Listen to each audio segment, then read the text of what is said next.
4월 15일 살아계신 하나님 말씀 예레미야 29장 1절부터 14절 말씀으로 하나님의 목적이라고 하는 제의 말씀 드립니다.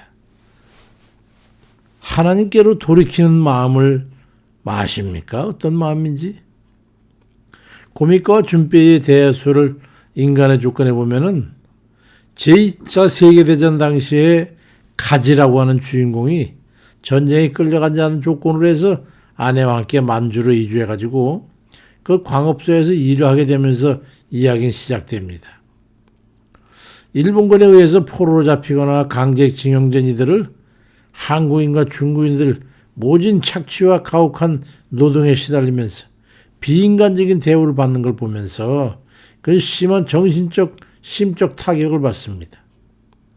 결국 아내와 가정을 지키기 위해서 징병에 의해 가지고 3년간 군복무를 마치고 돌아오게 되는데 눈이 몹시 내리는 그 만주벌푼을 먹지도 자지도 못하며 그 죽을 힘을 다해서 집에 도착했는데 집 문에 들어서는데 집 창문으로 아내가 저녁 식탁을 차리고 있는 그 따스한 모습을 보면서 그런 입술에 미소를 띠면서 잠시 쉬고 문을 열어 아내를 놀래켜 야겠다고 생각하면서 마당에 주저앉아서 드러눕습니다. 아침에 눈에 뒤덮인 채로 영원한 잠에 들어간 남편을 아내의 미치코가 발견하는 것으로 이야기는 끝이 납니다. 소설의 내용은 지배자인 일본과 식민지 백성인 조선인과 중국을 대비하면서 가장 비인간적인 상황이라 할 수 있는 전쟁 속에서 그들이 겪는 압박과 혹독한 가해 행위와 고문과 살인 등의 그 가학적 행위를 통해서 인간은 그 어떤 극한전 상황 속에서도 인간성을 잃지 않아야 한다는 것을 그는 말하고 있습니다. 하나님께서는 자기 백성 이스라엘을 정화하기 위해서 바벨론이라고 하는 독일을 일으켜서 그들을 포로로 끌어가 산지사방에 흩어 살게 하면서 하나님을 저버리고 하나님을 불신하며 이방신을 섬기고 가난한 자들을 억압하고 음란과 정욕으로 하나님의 공의를 저버리고 온갖 죄악을 저지르면서 주 하나님께서 원하시는 의롭고 경건한 삶을 살지 않고 하나님의 법을 어기고 살았던 그들을 연단하시게 됐습니다. 흡사 2차 때 일본과 같은 그런 광경을 연상케 합니다. 이때 주께서 하시는 말씀이 있습니다. 예레미야 29장 4절 7절에 만군의 여호와 이스라엘 하나님께서 예루살렘에서 바벨론으로 사로잡혀 가게 한 모든 포로에게 이와 같이 말씀하시니라. 너희는 집을 짓고 거기에 살며 텃밭을 만들고 그 열매를 먹으라. 아내를 맞이하여 자녀를 낳으며 아들 딸 결혼시켜 그 자녀를 낳게 해서 너희가 거기서 번성하고 줄어들지 아니하게 해라. 너희는 내가 사로잡혀 가게 한 그 성읍의 평안을 구하고 그를 위하여 여호와께 기도하라. 이 목적은 그 성읍이 평안함으로 너희도 평안할 것이기 때문이라고 말씀합니다. 하나님께서는 적국의 포로로 잡혀간 그 백성들에게 아주 냉정하게 말씀합니다.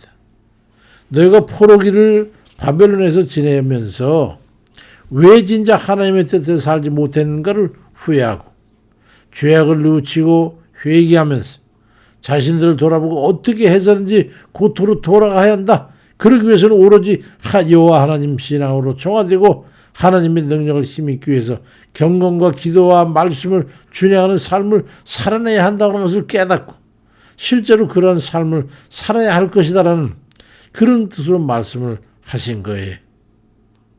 그렇게 해서 죄악을 털어내고 하나님을 경외하며 하나님 뜻대로 살아가야 하는 그런 선민으로서의 의식을 회복해야 그런 정신을 갖게 돼야 비로소 돌아가게 될 이스라엘 70년 포로 생활이 그렇게 시작되게 되었던 겁니다. 절망과 좌절과 낙심과 자기 포기에 빠질 수밖에 없는 그런 상황에 이르게 된 것이죠. 우리 인생도 그렇습니다. 하나님께서 그들을 갖다 연단하실 때는 그러한 시작이 있는 겁니다. 그 기간은 70년이 될 것이다. 물론 그 기간 동안 기성들은 모두 죽을 것이고 여호와 신앙으로 훈련된 그의 후예들만 고향 땅으로 돌아가게 될 거라고 말씀합니다. 그건 이스라엘 백성들이 출애굽해서 가나안 적에 이르렀을 때에 12명의 정탐꾼에 의해 가나안 땅에 대한 보고를 듣고 모든 백성이 하나님을 원망하고 스스로를 포기하고 저주하는 소리를 부으며 감사를 저버린 채 불평불만하게 되니까 하나님께서 진노하셔서 그들을 회군하게 하시고 광야에서 40년간을 방황하며 기성세대는 다 소멸되고 그 후예들만 가나안에 들어가게 된 것 같은 그런 역사를 그들은 반복하게 됐던 겁니다. 이때 여호와 하나님께서 다시 말씀하시는데 예레미야 29장 10절 이하에 여호와께서 이와 같이 말씀하시니라. 바벨론에서 70년이 차면 내가 너희를 돌보고 나의 선한 말을 너희에게 성취하여 너희를 이곳으로 돌아오게 하리라. 여호와의 말씀이니라. 너희를 향한 나의 생각을 내가 아나니 평안이요 재앙이 아니라 너희에게 미래와 희망을 주는 것이라. 너희가 내게 부르짖으며 내게 와서 기도하면 내가 너희들의 기도를 들을 것이요 너희가 온 마음으로 나를 구하면 나를 찾을 것이요 나를 만나게 될 거라고 말씀합니다. 그 극한의 인간의 삶이라고 하시는 그런 정말로 잔혹한 포로 생활 기간 중에서도 하나님께서는 그들과 함께 하시면서 그들의 기도를 들어줄 것이고 희망을 줄 것이고 너희들이 찾으면 나를 만나게 될 거라고 하는 그런 말씀을 해준 거예요. 그보다 더 큰 위로가 어디 있겠어요. 절망이나 멸망이 아니다. 너희를 죄악에서 구원하려 내려는 것이라고 말씀하는 거예요. 우리는 도대체 왜 이런 걸까요? 좋은 날에는 왜 하나님 뜻대로 경건한 삶을 살면서 하나님의 복을 누리며 살지 못하는 것입니까? 꼭 악소리도 지르지 못할 만큼 처절한 상황에 이르러서야 하나님께 구원을 간구하며 자신을 돌아보고 용서를 구하고 회개하고 돌이켜 바르게 살아서 하나님 뜻대로 구원받아 영생을 살겠다고 그제서야 작정을 합니까? 왜 그렇습니까? 한 번밖에 없는 인생인데 그렇게 낭비할 시간이 어디 있겠어? 그리고 구원의 길은 절체절명의 단 하나뿐인데 둘도 선택할 수 없는 유일한 영생의 길인데 그렇게 질질거리면서 가야 되겠습니까? 어떻게 해서 우리에게 허락된 하나님의 은혜인데 그렇게밖에 하나님을 대할 수 없단 말입니까? 하나님께서 십자가밖에는 길이 없어서 죄인을 위해서 죽어주시면서 열어주신 그 유일한 구원의 길인데 그 길을 어째서 그리도 마다하고 도망만 칩니까? 멀어져만 갑니까? 회피만 합니까? 어딜 그렇게 기웃거리고들 있는 거예요? 그래서도 영생 천국을 살겠다고 염원들을 하고 있습니까? 그래서 하나님께서는 인생으로 하여금 광야길을 걷게 하시거나 바벨론 포로생활 같은 그런 시험에 잡히게 해서라도 그들을 깨끗이 씻겨서 천국문에 들여보내라고 하시는 거예요. 하나님의 그 은혜와 의도를 깨달아야 돼요.